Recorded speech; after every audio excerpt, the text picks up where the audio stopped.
ingresso no ensino superior é um momento impactante na vida de todos nós. Uma fase muito importante que a gente vive, acabando de sair do ensino médio, muitas vezes mal saído da adolescência, a gente vive cheio de dúvidas quanto à carreira a seguir, se fez a opção certa, se vai gostar do curso, todas estas coisas. A jornalista Mônica Pinto nos fala aqui, neste vídeo, das suas dúvidas, do curso de secretariado executivo que fez, o seu primeiro ingresso no ensino superior, a tentativa e a dúvida se deveria ou não cursar educação física, já que era atleta de voleibol, e a opção pelo curso de jornalismo, porque gostava de ler e escrever, e a conclusão, afinal, deste curso que marcou a sua vida e foi a profissão na qual fez carreira e com muito sucesso. É importante o depoimento de Mônica. Vamos ouvi-la. Eu e a minha irmã, 2 anos mais velha, a gente descia, ia para o Imaculada Conceição, que era realmente colado no prédio, e a gente ia para a escola. Aí, assim, é porque depende das fases. Quando a gente chegou no Rio de Janeiro, que eu era bebê, em 64, eu digo que eu cheguei no Rio de Janeiro quase junto da ditadura militar, chegou no Brasil. E os meus irmãos foram estudar no São Fernando. Você lembra de São Fernando?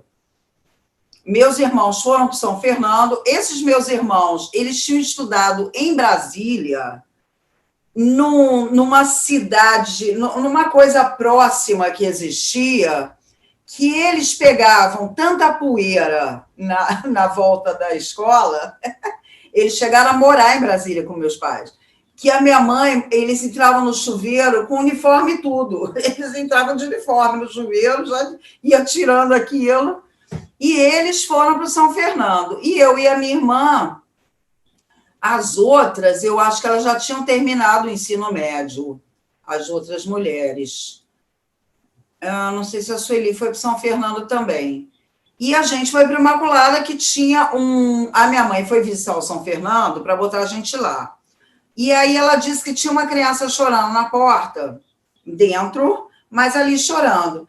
E ela entrou, conversou um pouco lá, e quando ela saiu, a criança ainda estava chorando na porta. Ela disse, não vou botar minhas filhas aqui, não. Botou a gente no Imaculada, botou minha irmã, né?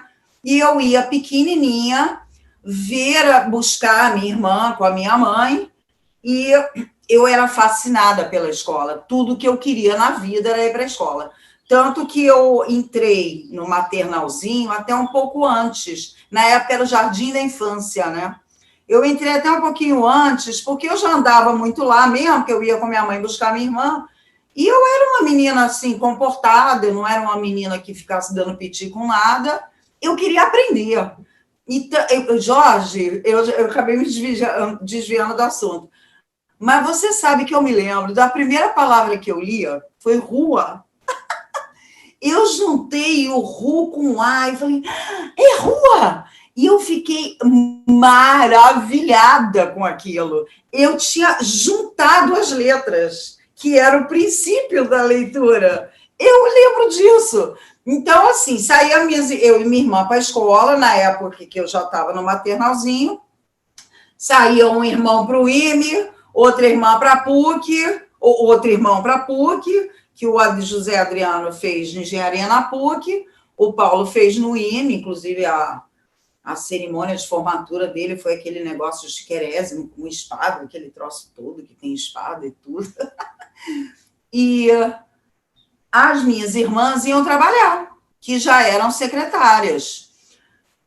E, assim, sumia todo mundo. Quando eu voltava da escola, que era pela hora do almoço, aí alguns já tinham voltado, as mulheres em geral não, porque elas levavam aquelas marmitinhas de metal que tinha na época, e alguns até hoje, né? Então, assim, os almoços eram mais tranquilos, mas o meu pai tinha um negócio, meu pai tinha enxaqueca, então ele tinha horário para comer rigorosíssimo, porque senão desencadeava a crise. E eu lembro do meu pai se auto-aplicando injeção para enxaqueca, ele tinha o kit com seringa, tacava fogo naquele negócio. Eu cresci vendo meu pai fazer isso. Ele tinha enxaqueca de triscar de dor. Então, ele metia uma injeção, acho que era um negócio, não sei se eu vou lembrar certo, mas acho que era Ginergene o nome do remédio. E por conta dessa enxaqueca que ele tinha, ele não podia passar do horário de comer. Então, era assim lá em casa, meio-dia, o almoço estava na mesa, e ai de quem não se sentasse. Não tinha negócio de, deixa eu terminar isso aqui. Não rolava. Era todo mundo na mesa sentado, meio-dia. Às 4 horas da tarde, tinha um lanche, um café. Todo mundo que estivesse na casa tinha que estar sentado na mesa. Se você estivesse na rua, você não ia sentar na mesa. Mas se você estivesse em casa, era sentar na mesa. E no jantar, era 7 horas da noite. Acabou, era todo mundo sentado na mesa. Então, esses são momentos da grande... Esse é o momento da grande reunião familiar diária, é no jantar. Porque aí as moças tinham chegado do trabalho, os rapazes tinham chegado das faculdades, nenhuma das minhas irmãs fez faculdade, foram direto para ser secretárias, que era a profissão feminina lá de casa, ou você era secretária, você esperava um bom marido. Isso mudou com a minha irmã, Kátia, que é 2 anos mais velha do que eu, quando ela disse para o meu pai que queria estudar fonoaudiologia, que era uma coisa nova naquele tempo, o estudo, toda essa questão da fala, os problemas de fala começavam a ser muito mais evidentes, assim, e aí veio uma coisa específica, um ramo específico, né, para cuidar disso. Meu pai, nossa, foi para cima da minha irmã, vai estudar esse negócio, ninguém nem sabe o que é isso. E ela bancou, e foi muita briga, ela bancou, ela falou, eu quero estudar, e ela fez fonoaudiologia na Estácio, e eu, quando eu terminei o ensino médio, eu tentei ser Gran Rio para educação física. E porque aquela ilusão que a gente tem de quem joga muita coisa, eu jogava vôlei, eu tinha um monte de medalha de ping-pong, porque na Marquês de Olinda, voltando só um pouquinho aquele papo, na Marquês de Olinda tinha o Clube Sírio-Libanês. E eu me criei dentro do Sírio-Libanês. E aí eu fui campeã, eu fui pentacampeã de ping-pong no Sírio, eu tenho várias medalhas de vôlei. Então, eu achava que aquilo me faria uma boa professora de educação física, que, na verdade, é uma grande ilusão. Mas, como tinha um teste de habilidade específica, que você tinha que bater bola de vôlei na parede, você tinha que ficar pendurado numa barra, correr não sei quanto, se você não passasse nesse teste, você já ia para a sua segunda opção para fazer o vestibular. E eu já coloquei comunicação social. Só que eu não passei. Eu passei, mas nesse teste de aptidão física, se você não passasse, você ia para a sua segunda opção de inscrição no vestibular. E a minha já foi comunicação. Só que eu passei no teste. Eu era super atleta, passei mole. E aí eu fiz realmente para educação física. Eu entrei, o meu vestibular foi para educação física, mas a minha segunda opção era comunicação social. Aí eu fui fazer secretariado na Cândido Mendes, na Praça 15. E foi um momento muito bom de convivência com o Rio de Janeiro, porque, inclusive, na sexta-feira, tinha aquela feira de artesanato na Cândido Mendes, na Praça 15, que era maravilhosa. Então, eu ia um pouco mais cedo, porque eu estudava à noite, e eu trabalhava de manhã no meu trabalho, no meu primeiro emprego, e estudava de noite, trabalhava só de manhã, e estudava de noite na Cândido Mendes. Então, eu ia um pouco mais cedo para dar um passeio ali naquela praça, era um pedacinho do Rio de Janeiro que eu gostava muito. Mas, quando eu terminei o curso de secretariado, olha, Jorge, a minha vida podia ter sido toda diferente, porque nesse emprego que eu tinha, era um escritório em Ipanema, CPD, Centro de Produtos Digitais, que ele fazia os equipamentos, peças sobressalentes para equipamentos de uma empresa chamada Globus. Enfim, o que importa é o seguinte, o irmão do meu chefe, ele era dono das fraldas Plim Plim. Não sei se você lembra, a fralda descartável Plim Plim. E ele ia montar um negócio que eu nem me lembro do que era, e eu ia ser a secretária dele. Porque o irmão dele, que era o meu chefe, tinha me recomendado. Eu já tinha feito o curso de secretariado.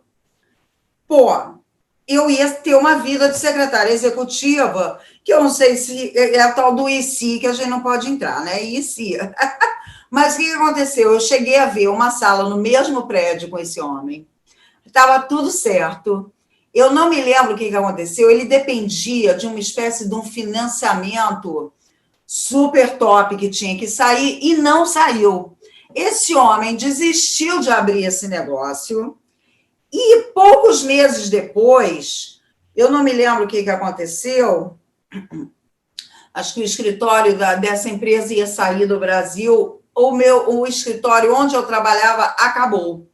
Então, o que eu digo é o seguinte, se tivesse dado certo esse negócio com o cara da fralda Plim Plim, eu ia ser secretária, porque eu ia ter um bom emprego, eu ia ganhar razoavelmente bem, eu sei disso, porque o meu chefe me pagava bem como office girl, depois eu fui aumentada quando eu fui promovida na carteira secretária, então eu ia ficar ali, sabe? Como não deu certo o negócio do irmão do meu chefe, e como o escritório fechou, eu fui trabalhar no Rio Sul, numa loja chamada Cribe, que era uma loja de roupa feminina.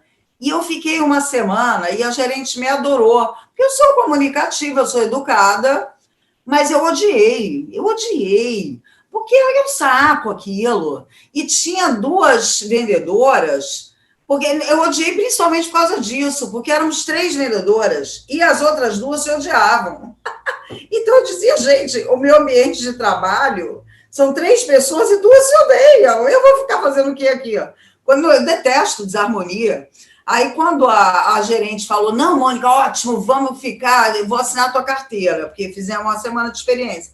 Eu falei, não quero não, vou ficar não lembro nem o nome dela. Falei, não me dei não, muito obrigada pela oportunidade. E aí, eu falei, quer saber? Eu vou fazer jornalismo na faixa, que a faixa era comprada, a faixa era arrendada. Eu acho até hoje, não sei se eles compraram, que já tem tanto tempo, de um espaço do Colégio da Imaculada Conceição. Inclusive, um dia eu fui suspensa, porque eu e 2 amigas pulamos o muro do Imaculada para a faixa, para lanchar na cantina da faixa. E ver os gatos, né? Que era um monte de homem bonito. Mas aí umas freiras pegaram a gente voltando e a gente foi suspensa. Minha mãe quase me matou. Mas era a mesma coisa, eu ia descer do elevador e entrar na faculdade. Eu falei, quer saber?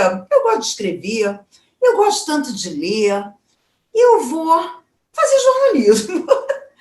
E aí, meu irmão, me formei na faixa, só que foi um maior rolo, né? Porque eu adorava a faixa, eu amava aquela universidade, eu era a pessoa mais feliz do mundo, porque era um espaço libertário, do livre pensamento, como eu acho que uma faculdade de jornalismo tem que ser.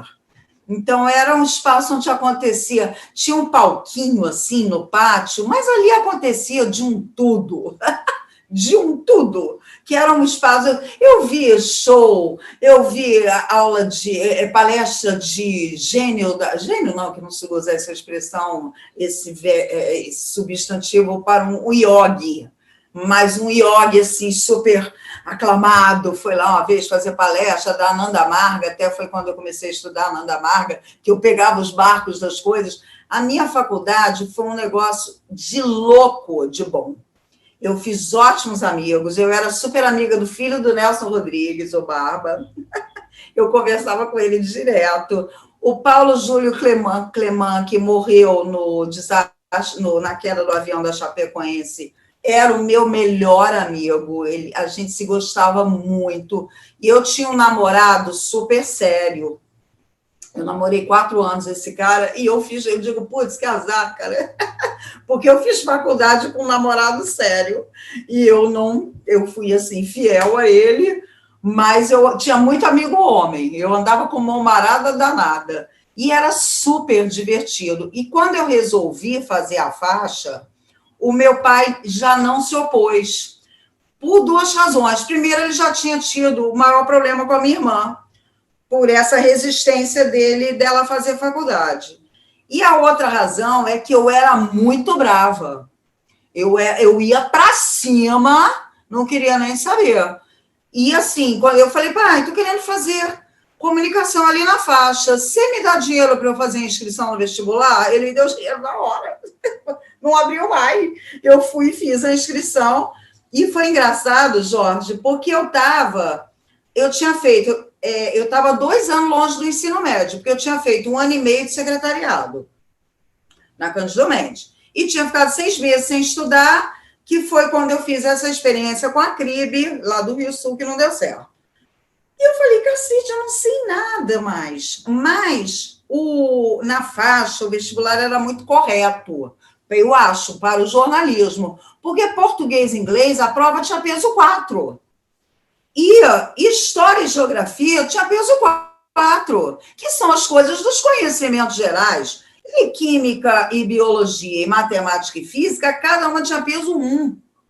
Que eu acho certo, eu preciso saber física para ser jornalista, química, né?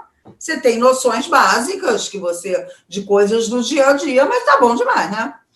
Aí, menino, quando eu fui pegar... Só que eu tinha tido aula 1 ano e meio na Cândido Mendes, os 3 semestres foi com uma Sônia, que a mulher era louca do português. Eu já sabia português, e com essa mulher eu aprendi demais. Eu tenho até hoje um caderno dessa grossura. Então, o que aconteceu? Eu gabaritei a prova de português. Eu acertei todas. E errei 2 de inglês, porque eu também fazia curso de inglês. Mas inglês eu errei 2. História e geografia eu fui bem. E quando eu fui pegar o meu resultado, que naquela época você ia lá, né? Porque isso foi 83, eu acho. Naquela época você ia lá e tinha as listas, né? Olhar aquelas listas. E aí eu comecei a procurar meu nome lá de baixo, porque eu falei, química, física, matemática, eu chutei tudo, e aí comecei a procurar meu nome e nada do meu nome. E eu subindo aqui a lista e nada do meu nome. Eu fui o segundo maior ponto do vestibular. Eu achei o meu nome lá em cima, porque eu gabaritei a prova de português, que valia muito, errei só 2 de inglês. Então, eu achei o meu nome em segundo lugar. Uau, passei. Menino, que eu amava aquela faculdade. Aí eu vim passar de 86 para 87, o Réveillon, visitando minha amiga Sheila Trope, arquiteta aí, que tinha se mudado para Aracaju para trabalhar na Celi. Ela no Rio de Janeiro, minha amiga de infância, a gente se conhece desde 13 anos. No Rio de Janeiro, ela respondeu a um anúncio da consultora Celi, chamando arquitetos para irem para Aracaju. E ela foi. Foi com, então, o namorado dela, com quem ela se casou em Aracaju, o Ricardo, que é meu compadre. E eu fui visitá-la, ela tinha chegado em 86, e eu fui visitá-la nesse mesmo ano, para passar o Réveillon com mais 2 amigas, uma que é muito minha amiga até hoje, que também era amiga dela. E aí eu conheci o meu primeiro marido. E aí eu falei, né? Aí ele foi para o Rio atrás de mim depois, ficamos namorando um tempo. Eu sei que eu passei o Réveillon de 86 para 87. Em julho de 87, eu estava me casando com ele, com esse carioca morador de Aracaju, Marcos, era professor do Estado e da Prefeitura, concursado nos 2, e professor de Educação Física, que era o que eu tinha tentado, a minha carreira eu tinha tentado, e a gente casou, eu grávida de 5 meses, em julho. E aí eu fui embora para Aracaju. Mas por que eu estou contando tudo isso? Porque eu me transferia para, na época, era a Faculdade Tiradentes, no centro, que tinha o curso de comunicação. Eu me transferia, porque faltava para eu terminar minha faculdade 2 períodos. Era para faltar o período de 6 meses. Mas teve uma coisa surpreendente, que foi uma greve do ensino privado.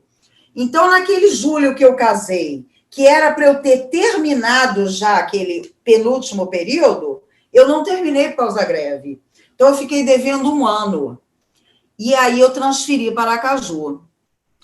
Jorge, quando eu fui à primeira aula, eu saí, a primeiro dia de aula, eu saí, liguei para minha mãe de um orelhão na porta da Faculdade Tiradentes do Centro. Falei, mãe, você vai amanhã na faixa e cancela a minha transferência. Eu vou voltar para o Rio de Janeiro e terminar minha faculdade. E não estou falando mal da Faculdade Tiradentes. Apenas, não é que eu odiei a aula, não é isso. Não é nenhum demérito para a Tiradentes, que isso fique claro. Apenas, eu amava demais a faixa. E a Tiradentes não era a faixa. Menino, minha filha nasceu em novembro. Quando foi em julho do ano seguinte, os meus pais foram a Aracaju. Eu acho que eles foram ter certeza que eu voltava mesmo no avião para passar o segundo semestre de 88 estudando na faixa de novo. Quando eu entrei naqueles portões, você já foi na faixa? Você já entrou lá? Quando eu passei aquele portão, Jorge, eu quase que eu virei o Tocha Humana. Eu fiz obrigada, Senhor, aqui é o meu lugar. Só que a minha turma toda já tinha se formado. Paulo Júlio já tinha se formado. Mas aí eu fiz novos amigos, fiz uma nova leva de amigos, e eu botei 11 matérias no mesmo período, porque quanto mais rápido, eu devia 2. Então, eu estudava de manhã, de tarde e de noite. Eu deixava minha filha com minha mãe, que me deu muita força, tinha que sair escondida, senão Luísa berrava, mas eu saía escondida, minha mãe ficava com ela, e eu ia para aula de manhã, eu ia para aula de tarde, eu ia para aula de noite, me formei jornalista. Mas você veja, eu comecei a falar tudo isso porque se eu tivesse lá no escritório dado certo, toda a minha vida teria sido diferente e eu não estava aqui conversando contigo.